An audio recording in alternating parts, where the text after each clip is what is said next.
கண்டிப்பாக வந்து அதிமுக வந்து குறைஞ்சது 150 சீட்டுகளுக்கு மேலே தக்க வச்சுப்பாங்க. மீதியை வந்து பகிர்ந்து கொடுக்க பார்ப்பாங்க. கூட்டணி கட்சிகளுக்கு தான் பார்க்கப்படுது. அதில் குறிப்பாக இப்போ தெரிய வந்து கேட்டால் கசிஞ்ச தகவல் கேட்டால் 25 சீட்டுகளுக்கு மேலே வந்து பிஜேபிக்கு கொடுக்கக்கூடாதுன்றதுல உறுதியாக இருக்கிறாரு. பெரும்பாலும் வந்து நான் நினைக்கிறேன்னு கேட்டால் பிஜேபியோட கணக்கு எப்படியா இருக்கும்னு நான் நினைக்கிறேன்னா, டிஎம்கேவோட ஆட்டத்தை வந்து கலைக்கிறதுக்கு விஜயை வந்து ஒரு டூலாக ஒரு கருவியாக வந்து இந்த தேர்தலை பயன்படுத்துவாங்கன்னு நான் நினைக்கிறேன். ஒரு வேலை ஒன்று விஜயோடு சேர்ந்து பயணிக்கணும். அது யார் முதலமைச்சர் அவங்களுக்கு கூட முடிவு பண்ணணும். அப்படி இல்லைன்னா நாம் தமிழர் கேட்டால் எடப்பாடி தலைமையிலான அதிமுகவுக்கு அந்த கூட்டணிக்கு அவங்க வந்து பயணிக்கணும். அதுதான் வந்து நாம் தமிழருடைய எதிர்காலத்துக்கு வரும். இல்லை நான் தனித்து தான் போட்டிட்டு சொன்னால் இந்த ஆட்டத்தை வந்து வேறு வகையாக மாற்றி விட்டது பிஜேபி தான். பிஜேபியோட ஒரு ராஜதந்திரம் தான். கிட்டத்தட்ட இன்னும் 8 மாத காலம் இருக்குது. அவசரமாக அதிமுக கூட்டணி வச்சதே, அதிமுக வந்து ஒரு நெருக்கடிக்கு தள்ளி கூட்டணி வச்சதே பிஜேபியோட மிகப்பெரிய ராஜதந்திரம் தான். இது எதிர்பார்த்தது தான். இது நீண்ட காலமாக எதிர்பார்த்தோம். ஜிகே மணிகண்டன் கண்டிப்பாக வந்து அந்த கட்சியை வந்து பார்த்தீங்கன்னா ஒரு கண்டிப்பாக, ஏன்னா இப்போ அடுத்தடுத்து சில தகவல் வரும்போது பார்த்தீங்கன்னா கேட்டால் கண்டிப்பாக உடையுது. பாட்டாளி மக்கள் கட்சி உடைஞ்சு ஒரு அணி வந்து திமுக பக்கம் தான் போகுது. ஆனால் வேல்முருகன் எப்படி என்ன மாதிரியான முடிவு எடுப்பார்?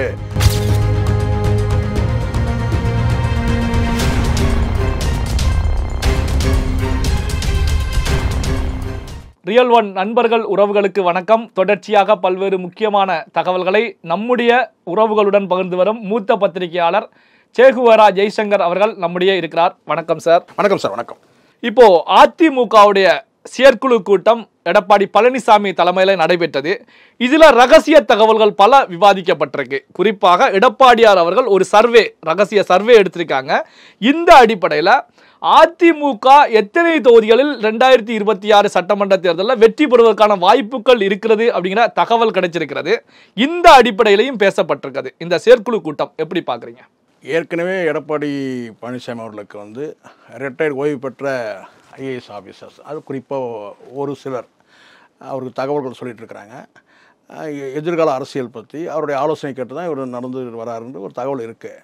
இந்த செயற்குழு என்னென்னு கேட்டிங்கன்னா, வெற்றி வாய்ப்பு வந்து எந்த தொகுதியெல்லாம் வந்து திமுக வந்து பலவீனமாக இருக்குது, திமுக எங்கெல்லாம் பலவீனமாக இருக்கோ அங்கே வந்து நம்ம அதிமுக வந்து எப்படி பலமாக இருக்குன்ற அந்த ஒரு சர்வேவும், பாஜக எங்கெல்லாம் வந்து வலிமையாக இருக்குது, எங்கெல்லாம் வந்து பார்த்தீங்கன்னா வந்து அதிமுகவுடைய நிர்வாகிகளும் வந்து பிஜேபி நிர்வாகிகளும் ஒருங்கிணைஞ்சு செயல்படுவாங்க, எங்கெல்லாம் எதிர்த்து செயல்படுவாங்க, முரண்பட்டு செயல்படுவாங்க. ஸோ இப்படியான சர்வேக்களை ஒரு பக்கம் அவர் வந்து எடுத்துகிட்டு வராரு. எத்தனை சீட்டுகள் வரைக்கும் அவங்களுக்கு கொடுக்குறாங்கன்னா அதிகபட்சம் 25 தாண்டக்கூடாதுன்றதில் ஒரு முடிவாக இருக்கிறாரு. இதுக்கிடையில் இப்போ நட்டா வராரு, பேச்சுவார்த்தையில் என்ன மாற்றங்கள் ஏற்படுன்றது ஒரு பக்கம் இருந்தால் கூட இப்படியான சில கணக்குகள்லாம் வந்து வச்சு பேசிகிட்டு இருக்கிறாரு. இதில் வந்து விஜயோட அந்த பயணங்கள் இருக்குது இல்லையா, இந்த பிரச்சார பயணம், இதெல்லாம் கூர்ந்து கவனித்து வந்து பேசிகிட்டு இருக்கிறாங்கன்னு ஒரு தகவல் இருக்குது. இப்போது எடப்பாடியார் அவர்களுக்கு கிடைச்சிருக்கக்கூடிய இந்த ரிப்போர்ட்டின் அடிப்படையில் சுமார் எத்தனை தொகுதிகள் அதிமுக பிஜேபி அலையன்ஸுக்கு சாதகமான தொகுதிகள் அப்படிங்கிறத கண்டிப்பாக வந்து அதிமுக வந்து குறைஞ்சது 150 சீட்டுகளுக்கு மேலே தக்க வச்சுப்பாங்க. மீதியை வந்து பகிர்ந்து கொடுக்க பார்ப்பாங்க. கூட்டணி கட்சிகளுக்கு தான் பார்க்கப்படுது. அதில் குறிப்பாக இப்போ தெரிய வந்து கேட்டால் கசிஞ்ச தகவல் கேட்டால் 25 சீட்டுகளுக்கு மேலே வந்து பிஜேபிக்கு கொடுக்கக்கூடாதுன்றதுல உறுதியாக இருக்கிறாரு அப்படின்னு தகவல். 20லேருந்து 25 சீட்டு தான் கொடுக்கணுன்ற அந்த இதில் இருக்கார். அதுக்கு காரணம்னு கேட்டிங்கன்னா, பரவலாக இவர் வந்து அந்த ஒரு ஆலோசனை பேரில் சில கணக்கெடுப்பு பண்ணும்போது கேட்டிங்கன்னா, எங்கெல்லாம் வந்து பிஜேபிக்கும் வந்து அதிமுகவுக்கும் ஒரு ஒருங்கிணைஞ்சு செயல்படக்கூடிய இடங்கள் எந்த பெல்ட்டில் இருக்கும், உதாரணத்துக்கு கொங்கு பெல்ட் இந்த மாதிரி எங்கே இருக்குமோ அங்கே மட்டும் நம்ம வந்து கொடுக்கலாம் அப்படின்ற மாதிரியான சில கணக்கு இருக்குது. தென் மாவட்டங்களில் பரவலாக வந்து கேட்டினா நம்ம வந்து வெற்றியை ஈட்டணுன்றதில் குறிப்பாக வந்து கவனம் செலுத்திட்டு வராரு. ஏன்னா நயினார் நாகேந்திரன் வரும்போது கேட்டினா தென் மாவட்டங்களையும் பிஜேபி வந்து வலுவாயிடுச்சுன்னா எதிர்காலத்துக்கு நம்ம சிக்கல் ஏற்படுன்றதுனால கேட்டினா குறைஞ்சபட்சம் வட மாவட்டங்களில் வந்து தொகுதியில் ஒதுக்கிட்டு தென் மாவட்டங்களை முழுமையாக கைப்பற்றணுன்றது தான் இவருடைய நோக்கமாக இருக்குது. இன்னொரு பக்கம் கேட்டால் வட மாவட்டங்களில் கொடுக்கும்போது கொங்கு பெல்ட்ன்றது வந்து கேட்டால் இவர் சேலம் மாவட்டம் இருக்கிறதுனால கேட்டால் வந்து பெரிய அளவில் வந்து கேட்டால் வந்து இவர் வந்து சீட்டுகளை ஒதுக்கும்போது முரண்கள் இல்லாமல் ஒதுக்கணும். அங்கே இருக்கிற நிர்வாகிகள்கிட்ட வந்து எந்த முரண்கள், அதாவது பிஜேபி அதிமுக வந்து நிர்வாகிகளுக்கு முரண்கள் இல்லாத இடத்துல வந்து ஒதுக்கணுன்ற அந்த பிளானில் இருக்கிறாரு. இப்போ பாத்தீங்கன்னா இப்போ அதிமுக பிஜேபி அலைன்ஸை பொறுத்த வரைக்கும் இன்னும் பல கட்சிகளை சில கட்சிகளை கொண்டு வருவதற்கான முயற்சியில் ஈடுபட்டு இருக்காங்க. குறிப்பாக எடுத்துக்கிட்டீங்கன்னா தாவேகா கூட பேச்சுவார்த்தை நடந்துகிட்டு இருக்கு, நாம் தமிழர் கூட பேச்சுவார்த்தை நடந்துகிட்டு இருக்கு, தேமுதிக பாமக அப்படிங்கிற செய்திகள் போயிட்டு இருக்கு.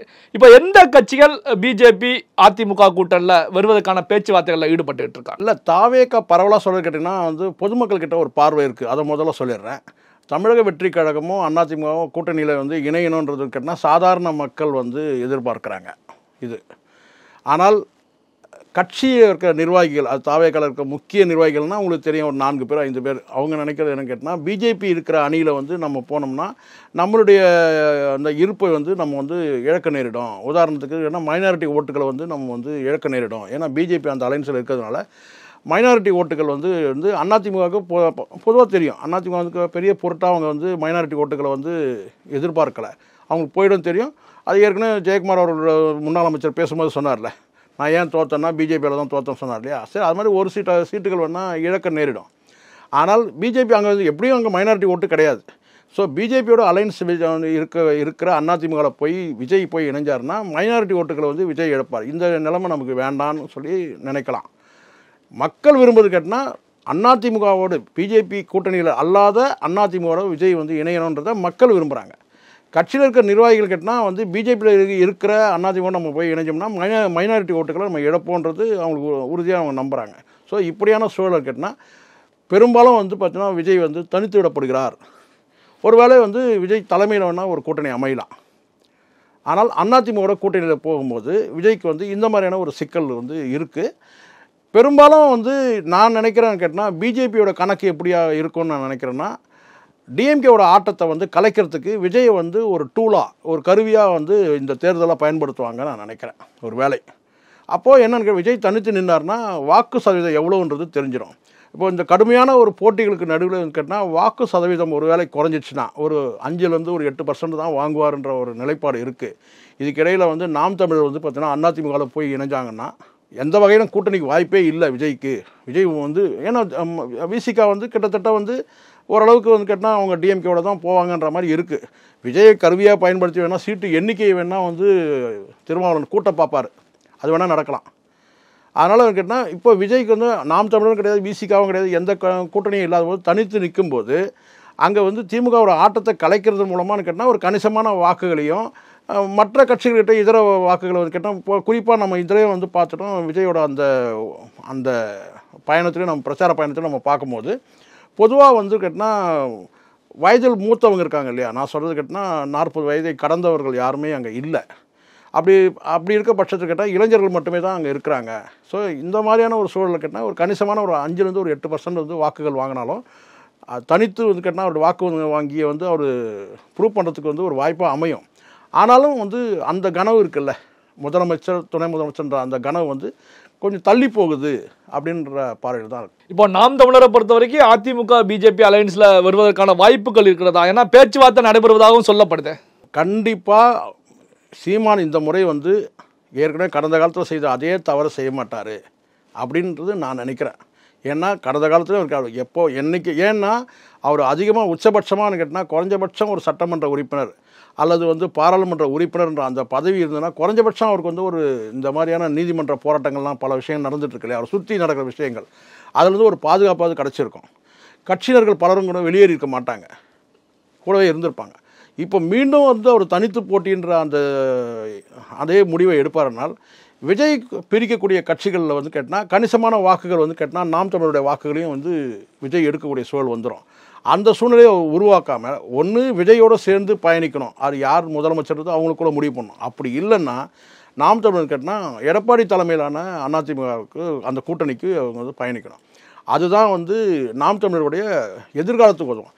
இல்லை நான் தனித்து தான் போட்டின்னு சொன்னால் கட்சிக்கு ஏற்கனவே கிடைச்சிருக்கிற அந்த அங்கீகாரமும் இழக்கக்கூடிய சூழல் வந்துடும். அப்படி தான் என்னுடைய பார்வை.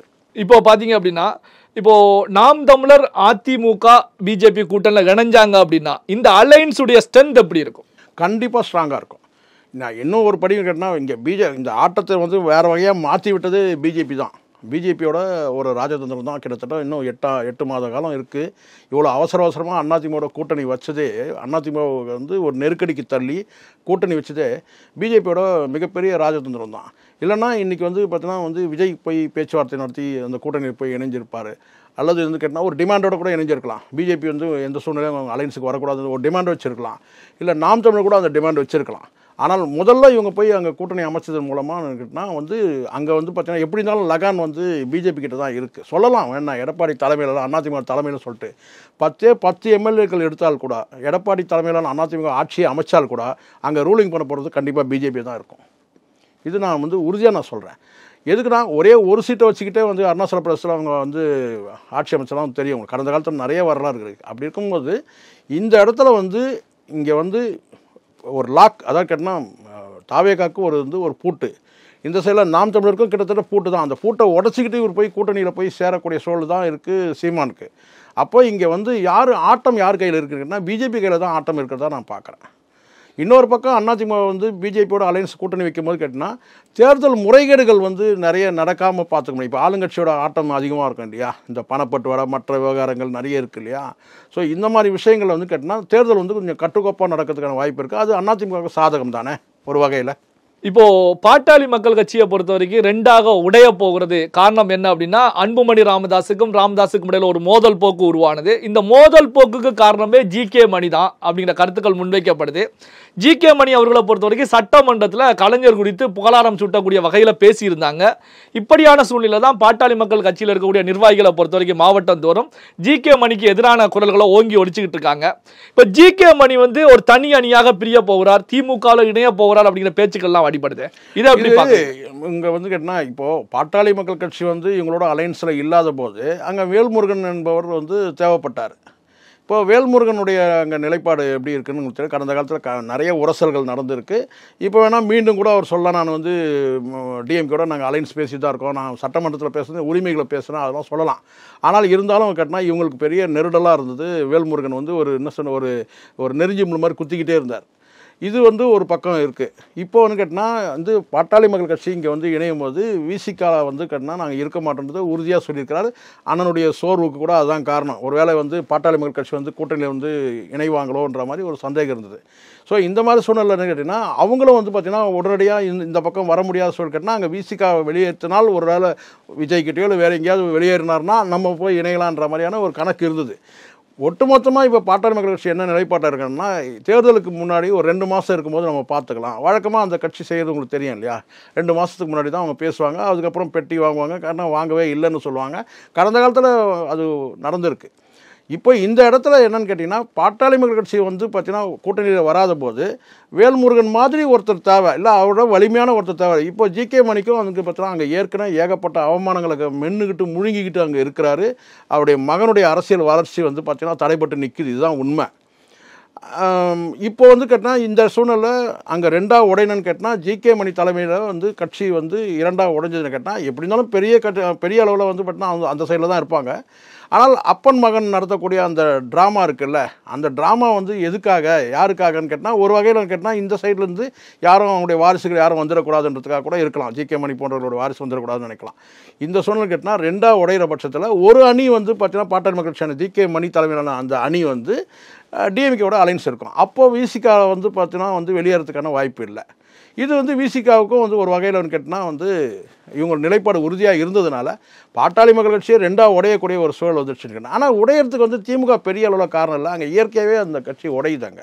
ஏன்னா அவங்களே வந்து பலவீனப்படுத்திடுறாங்க. என்னை கேட்டால் அப்பாவும் மகனும் சேர்ந்து நடத்தின அந்த நாடகம் வந்து குடும்பத்துக்காக நடத்தப்பட்ட நாடகமாக இருந்தாலும் பார்த்திங்கன்னா அங்கே வந்து இயற்கையான ஒரு வந்து பார்த்தீங்கன்னா உடையக்கூடிய சூழலுக்கு வந்து பார்த்தீங்கன்னா பாட்டாளி மக்கள் கட்சி அவங்களே கொண்டு வந்துட்டாங்க. ஸோ அதனால் வந்து இது எதிர்பார்த்தது தான், இது நீண்ட காலமாக எதிர்பார்த்தோம். ஜி.கே. மணிக்கு வந்து கண்டிப்பாக வந்து அந்த கட்சியை வந்து ஒரு கண்டிப்பாக, ஏன்னா இப்போ அடுத்தடுத்து சில தகவல் வரும்போது பார்த்தீங்கன்னா கேட்டால் கண்டிப்பாக உடையுது, பாட்டாளி மக்கள் கட்சி உடைஞ்சி ஒரு அணி வந்து திமுக பக்கம் தான் போகுது. ஆனால் வேல்முருகன் எப்படி என்ன மாதிரியான முடிவு எடுப்பார் அப்படின்னு தெரியல. பல்வேறு முக்கியமான தகவல்களை நம்முடைய உறவுகளுடன் பகிர்ந்து கொண்டதற்கு நன்றி சார். நன்றி சார்.